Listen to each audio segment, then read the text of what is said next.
guys, I'm Virusha.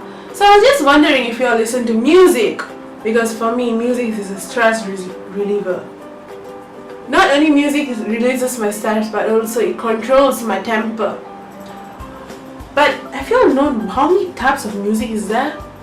Trust me, I don't know either. There's lots of types of music over there, which is blues, jazz, soul, pop, rock, classic.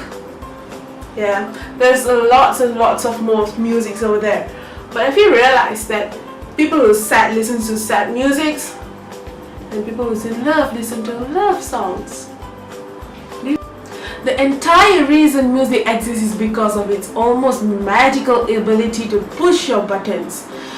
An upbeat song gets you going, a sad song makes you cry and drink. But the more science studies music's effect on the human brain, the more bizarre things we discover.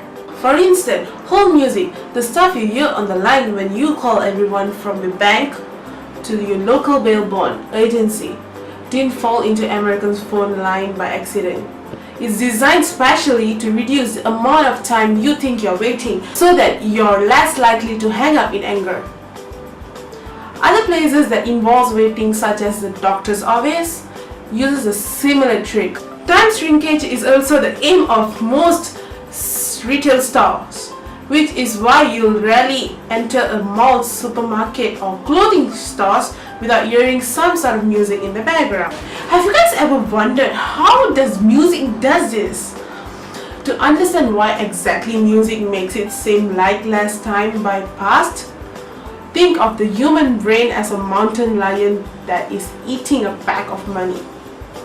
It doesn't matter what the zookeepers distract it with, food, shiny objects, or just shouting and yelling. All that matters is that they give another zookeeper the chance to speak up and retrieve the money, while the lion is busy deciding which one of them to eat.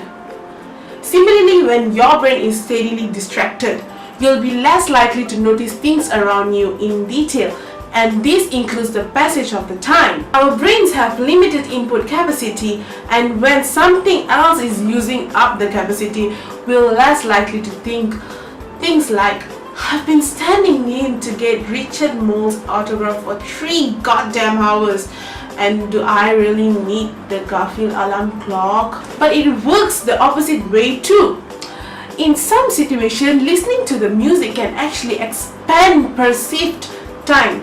For example, listening to music while performing tasks that requires concentration will usually cause us to overestimate the amount of time that we have passed. The theory is that as your mind switches back and forth between perception of the music and concentration on the challenging task, it forms separate events or distinct memories.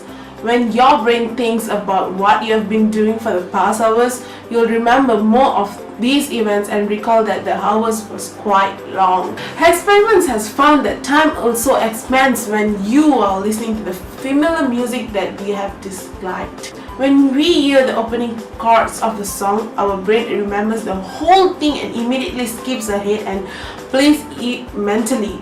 The fake mind music is extremely vivid, working on exactly the same part of the brain as actual music does. So the effect is that you take a few moments to vividly imagine that you are sitting through 5 minutes of the damn new radical song before you come back to the reality one to realize that you still actually have to sit through it again. So the second one is that music really makes you stronger. Does music really make you strong? Actually, it's no secret that many people prefer to listen to music when they work out, but music doesn't just make physical activity more pleasant, it actually makes our physical performance measurably better. When listening to music, people are able to hold heavy weights for longer than when they are standing in silence. They can also complete sprints in smaller amount of time and are even able to reduce their oxygen intake. So do you really wonder how the music does this? Let me explain. Similar to the time perception effect that I've mentioned earlier, One element is just plain old distraction. Obviously, if your mind is listening to music, it's not thinking about how much your legs hurt or how much longer you have got to run before the treadmill makes that final beeping sound. But there's much more to it than that. First, there's synchronicity.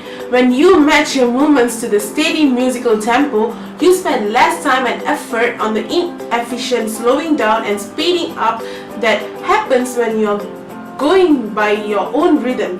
Music only increases the incidence of flow states of meditation, like calming, which everything works right for the athlete, and that is strongly linked to the enhanced performance. Music can also make you feel less pain.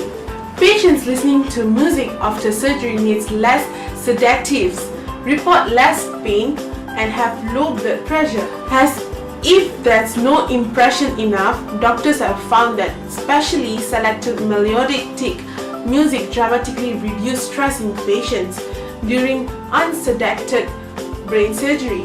In some cases, music caused patients to relax so much that many of them fell in a deep sleep.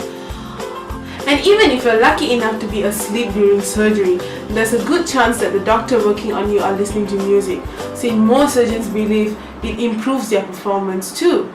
So the next time you're about to go under a general anesthetic, consider the fact that the guy with the scalpel might soon be timing with the incisions to Whitesnake.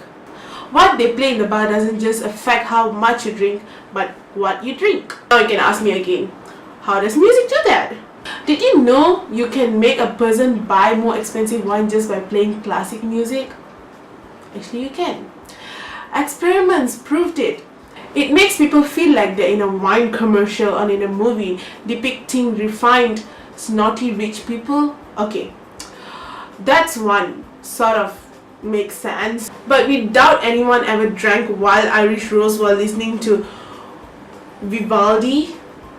But in another blind study, different types of music playing in the background cause drinkers to change how they have described the drinks they already had.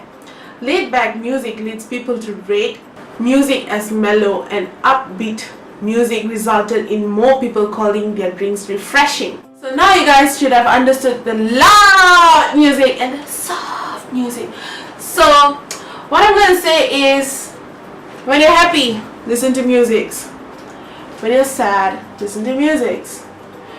When you're depressed, listen to music. When you're angry, listen to music. That's it for today. Bye guys!